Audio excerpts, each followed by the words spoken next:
Bonjour et bienvenue sur Mandarin TV. Beaucoup d'entre vous le savent, le sommet des BRICS, qui s'est déroulé du 22 au 24 août en Afrique du Sud, avait refusé la demande de participation du président Macron. Pourquoi? On en parle tout de suite avec Jacques Cheminade, président du parti Solidarité et Progrès. Jacques Cheminade, bonjour. Bonjour Camille Chen. Merci d'être avec nous. À votre avis, pourquoi la demande de participation du président français a été refusée par l'Afrique du Sud? Alors la première chose, c'est qu'Emmanuel Macron a fait cette demande publiquement. Il aurait dû procéder diplomatiquement, par contact avec les uns et les autres, il ne l'a pas fait. Donc c'est une première raison. La deuxième, c'est qu'on ne peut pas être à la fois membre de l'OTAN, fournir une aide militaire à l'Ukraine et participer au sommet de Johannesburg. Serge Lavrov, le ministre des Affaires étrangères russe, l'a dit de façon très brutale, la France n'avait pas sa place.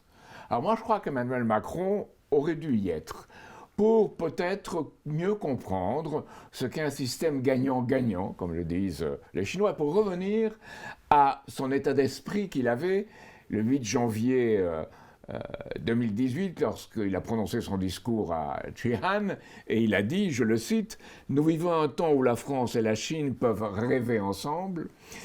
Les nouvelles routes de la soie réactivent un imaginaire de civilisation, un imaginaire à partager. » Donc je voudrais qu'on aille dans ce sens-là. Est-ce que ce n'est pas la Russie qui s'y est opposée violemment, puisque Emmanuel Macron avait dit avant le sommet que la Russie, le drapeau russe, n'a pas sa place, en fait, lors des JO 2024. Le « en même temps » ne marche pas en matière diplomatique. On ne peut pas en même temps attaquer la Russie et vouloir aller au sommet des BRICS. Il faut être plus diplomate. Oui, donc il aurait pu y être et procéder de façon beaucoup plus diplomate. Oui, je dirais, avec les manières propres aux relations internationales. Mais est-ce que la France a été le seul pays occidental à faire cette demande? Oui. Et pourquoi les autres pays n'ont pas fait cette demande, à votre avis? Parce qu'il y a, disons, une crainte de ce que représentent les BRICS. On y voit une menace. En fait, ce sont les partenaires du monde futur. Et on se trompe dans les pays occidentaux. Et si le président Macron avait fait cette demande, c'est bien parce que lui, il voit les membres des BRICS comme des partenaires. Il les voit comme des partenaires. Il avait une attitude ouverte, à mon sens. Oui, bien sûr qu'il avait une attitude ouverte, mais en même temps, il veut rester dans les clous de Biden, de Blinken, de tous les gens qui dirigent les États-Unis. Il ne veut pas non plus avoir des ennuis avec le Royaume-Uni, qui est très va-t-en-guerre vis-à-vis des BRICS. Donc, il doit prendre une position plus claire sur les questions fondamentales et pas penser qu'il peut jouer d'un côté et en même temps de l'autre. Prendre une position plus claire, est-ce possible pour le président français à l'heure actuelle dans un contexte de tension géopolitique? Ça demande une volonté politique. C'est-à-dire? Vous pouvez aller plus loin dans votre raisonnement? Être confiant que toute l'histoire de France vous donne le mandat de tenir son rang dans les affaires du monde. Ce n'est pas le cas actuellement? Non. Non, je ne pense pas. Et qu'est-ce que le président français devrait faire justement pour que la France puisse tenir son rang au niveau international? Il devrait dire qu'il se passe des choses dans le monde qui sont un basculement. Ce basculement vers ce qu'on appelle le Sud global, le Sud collectif, moi j'appelle le Sud planétaire. De pays qui demandent qu'on reconnaisse le droit à l'autodétermination des peuples, le droit à la croissance, qui veulent en finir avec le colonialisme. Et là, ce qui arrive à Emmanuel Macron en Afrique occidentale est un signe qu'il n'a pas su réellement prendre la dimension de ce qui se passe. Et ça montre tout le problème aujourd'hui. Mais maintenant, l'occasion s'offre à la France, qui a un siège au Conseil de sécurité des Nations Unies, avec d'un côté au Conseil de sécurité la Chine et la Russie, et de l'autre les États-Unis et le Royaume-Uni. La France aurait un rôle extraordinaire à jouer. Mais encore une fois, il faut de la volonté politique, et je ne la vois pas se manifester pour l'instant dans le « en même temps ».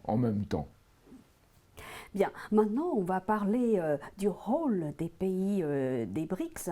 Alors quel poids occupent ces 5 membres des BRICS dans le monde sur le plan géopolitique et aussi au niveau économique? Est-ce que vous pouvez nous rappeler tout cela? Bien sûr.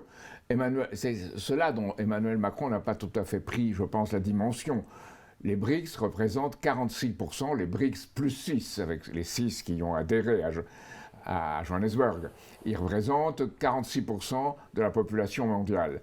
Et ils représentent en produit intérieur brut plus que l'ensemble des pays du G7, que les pays occidentaux plus le Japon. C'est de l'ordre de 30% peut-être? C'est un peu plus de 33%. 33%, oui. Un peu plus. Mm.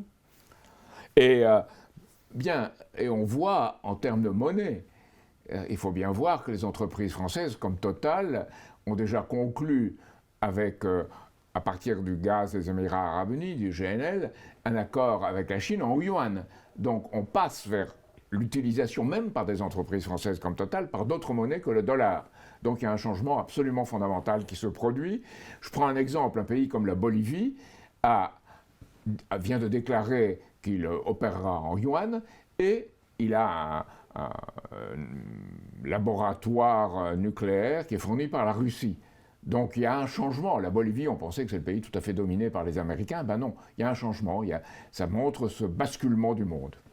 Ben justement, puisque vous parlez de yuan, donc la monnaie chinoise, eh bien, on sait qu'actuellement, on assiste à un phénomène de dédollarisation.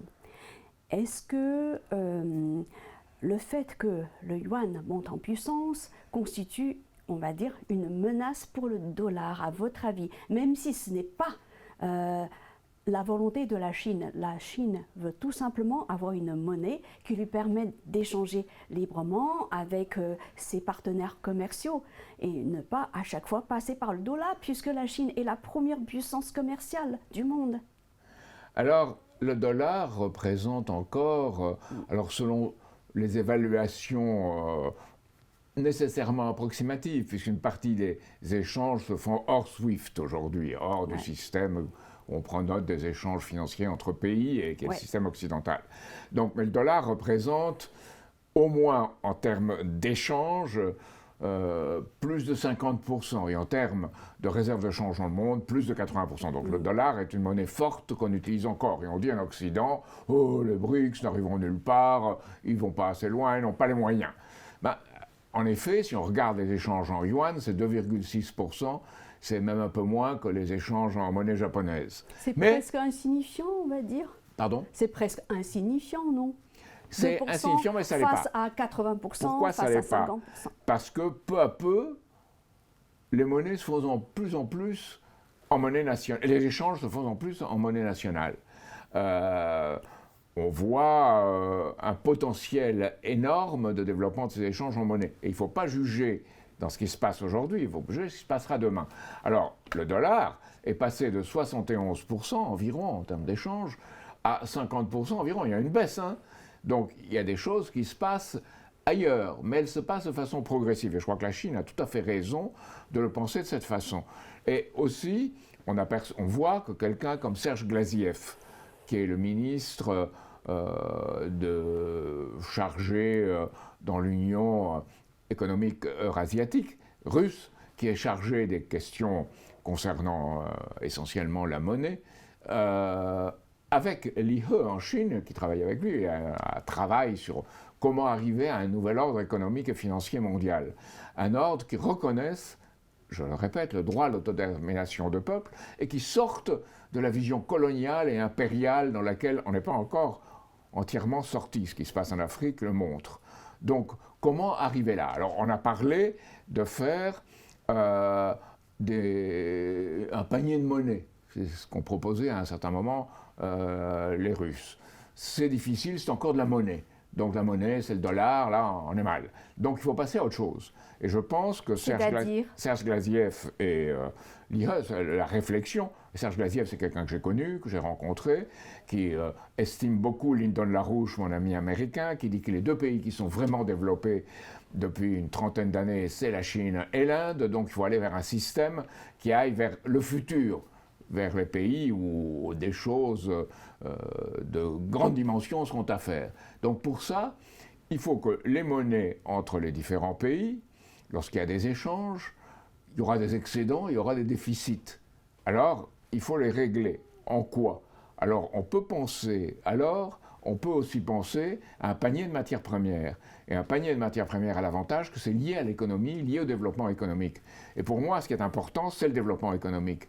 Ce qui m'a le plus marqué dans l'histoire récente, c'est que il faut dire, le chiffre exact, c'est plus de 900 millions de Chinois qui ont été sortis de la misère. Et en même temps, la Chine lance dans l'espace, vers Mars, une fusée, et elle réussit.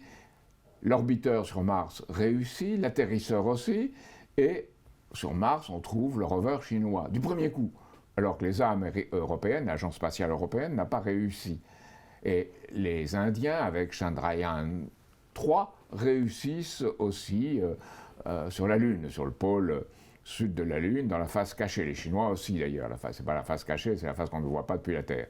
Donc il y a tout un succès du futur dans lequel on doit juger les choses, et pas par rapport à la situation actuelle. Alors, la prudence de la Chine est nécessaire, même la nouvelle banque de développement des BRICS que dirige Dilma Rousseff, qui est l'ancienne présidente du Brésil et la collaboratrice et l'amie de Lula. Elle-même a dit, eh bien, on pourra opérer avec environ 65% en dollars encore, et le reste en monnaie, en yuan, 35%. Mais ce qui est nouveau, c'est qu'on va faire du crédit en yuan. Et ça, tout un système est en train de se mettre en place. Il se développera selon les circonstances, mais il se développera et on ira vers un monde qui sera différent du monde du roi dollar. Mais ce ne sera pas du jour au lendemain. C'est quelque chose qui se produit comme une dynamique. Et je pense que beaucoup d'observateurs, comme moi, voient un système occidental qui ne peut plus fonctionner tel qu'il est, parce qu'il est basé sur l'émission constante de monnaie, sans production, sans recherche, sans quelque chose de fondamental pour le futur. Donc ce qui se produit dans les pays des BRICS ne peut pas être vu de façon mécanique, doit être vu de façon dynamique en pensant à l'avenir. Et il est là, l'avenir. Alors, en parallèle de la montée en puissance du yuan, donc la monnaie chinoise, on assiste aussi à un autre nouveau phénomène monétaire, c'est la création de la devise des BRICS. Alors, qu'est-ce que c'est par rapport, par exemple, au yuan? Alors, je ne sais pas si la devise des BRICS sera créée, hein. Certains, Lula par exemple, veut qu'il y ait une devise pour les pays d'Amérique du Sud, essentiellement le Brésil et l'Argentine. Oui. Il veut une devise là-bas. Le Mexique n'y participera pas. Donc on a une progression. Les BRICS, il faut bien voir, c'est un forum. C'est un forum de gens qui ne veulent plus de quelque chose, c'est-à-dire la vision coloniale, la vision pervertie par l'Occident, et qui veulent autre chose. Et cette autre chose est en recherche. Et cette recherche, je ne crois pas qu'on puisse dire ils auront une devise. C'est très difficile. Je pense même que la Chine veut garder le yuan, tient beaucoup au yuan.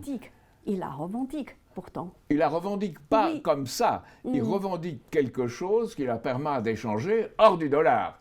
C'est différent d'une monnaie de réserve nouvelle. C'est différent. Ce qu'il revendique, c'est pouvoir opérer hors dollar, hors de la tutelle, disons, dominatrice du système anglo-américain. Et c'est un système qui détruit tout. Il détruit même les bases du dollar actuellement. C'est un ordre financier prédateur, destructeur. Donc c'est ça qu'on doit sortir. Et la France devrait avoir la conscience qu'elle a son rôle à jouer, mais à condition de penser l'avenir et pas d'en rester à ce qui définit les choses encore aujourd'hui. Peut-être que la France et les pays des BRICS vont mener des négociations, on va dire, de façon non officielle, de façon à opérer un rapprochement entre, d'un côté, le monde occidental et de l'autre, donc les pays des BRICS qui représentent quand même plus de 33% du PIB mondial. C'est important. Du PIB mondial, oui. Exactement. Du produit intérieur brut. Exactement. Alors, donc, dernière question, est-ce qu'on peut dire qu'aujourd'hui, le monde est structuré autour de deux blocs? D'un côté, le bloc des BRICS, de l'autre, le bloc des pays on va dire, des économies matures. Alors, encore une fois, le président Poutine l'a dit lui-même d'ailleurs, que les BRICS sont un groupe de pays qui exigent la justice sociale et le développement économique. Ils ont des régimes différents, ils ont parfois des intentions différentes, mais c'est un forum qui ne veut plus de quelque chose, qui ne veut plus du système dollar. Alors, si les pays occidentaux ne comprennent pas cela, en effet, on aura deux blocs. Mais ça dépend des pays occidentaux. Et s'ils comprennent cette dynamique que représentent les BRICS, et l'Organisation de coopération de Shanghai aussi, je dois ajouter, s'ils comprennent cela, on pourra passer à un nouvel ordre de développement qui sera gagnant-gagnant. D'où ce que je vous disais tout à l'heure, que si Emmanuel Macron avait été à Johannesburg, on aurait pu élaborer, réfléchir à ce que sera un nouvel ordre gagnant-gagnant. Et cela suppose qu'il n'y ait pas la domination d'une monnaie et d'une oligarchie financière qui contrôle cette monnaie, mais qui est une économie de la recherche, de la production, tournée vers l'avenir, y compris sur Terre et dans l'espace. Donc ça veut dire qu'on pense l'avenir et on ne pense pas selon les termes mécaniques du passé. Et c'est là qu'il faut éviter cet affrontement entre blocs, ce serait un désastre. Mais les pays occidentaux doivent comprendre la volonté nouvelle des pays membres des BRICS. S'ils ne comprennent pas, en effet, on risque d'avoir un affrontement entre blocs. Comprendre, oui, mais comment? Comprendre... Comprendre, c'est une chose. Par exemple. Il me semble que le président Macron a bien compris tous les enjeux. Non. Non, parce que la question des migrants. Prenez la question des migrants. Pourquoi il y a des migrants qui viennent ici? Parce qu'on a créé la situation économique de crise dans ces pays d'Afrique. Donc ils fuient leur pays, ils viennent ici. Il faut développer ces pays-là et en même temps organiser une frontière de façon sage. Ça ne veut pas dire arrêter tout le monde, comme a dit Darmanin pour les gens de Lampedusa, et après il a dû reculer. Mais ça veut dire que la frontière n'est pas un mur, elle ne peut pas l'être, elle ne peut pas être non plus une passoire. Il faut réfléchir par rapport aux conditions qui se posent dans un monde en développement. Et ce monde en développement, ça suppose le développement du Sud global, du Sud collectif, du Sud planétaire. Et s'il y a ce développement, les gens, les migrants, migreront beaucoup moins par désespoir, migreront parfois pour apprendre, pour connaître, pour comprendre ce qu'il y a dans les pays occidentaux, mais ce sera très différent. Donc si on comprend, pour moi, un élément montrant qu'on veut changer de politique, c'est de comprendre cette question des migrants. Et vous avez maintenant toute cette contradiction en France, un Emmanuel Macron qui va à la messe du pape avec beaucoup de bienveillance, et le pape qui dit une politique tout à fait contraire à celle d'Emmanuel Macron. Donc on est devant un paradoxe, et il faut résoudre à tout prix ce paradoxe. Alors on ne peut pas le faire en accueillant tout le monde, et on oublie la citation de Michel Rocard, qui était mon ami, on ne peut pas accueillir toute la misère du monde. Mais la France doit en prendre sa part, ça on ne l'ajoute pas, et c'est ce qu'il a dit. Oui. Donc en prendre sa part, ça veut dire développer les pays du Sud pour les sortir de la misère, et accueillir de façon comme on peut pour les emplois qu'on peut trouver en France. La question de l'immigration, vous regardez en France, pourquoi on ne traite pas les problèmes principaux? Ce qui préoccupe les Français, l'immigration est en 6e place. Avant, il y a la santé, l'éducation, le pouvoir d'achat avant tout. Donc traitons les vrais problèmes. Et avec les BRICS, on doit traiter ces vrais problèmes de l'avenir du monde, comme on les traite à l'intérieur de la France, comme on doit les traiter à l'intérieur de la France. Merci, Monsieur Cheminat, d'avoir répondu à nos questions. À bientôt. Merci à vous. Et merci à Mandarin TV, auquel je souhaite un immense succès. À très bientôt. Merci.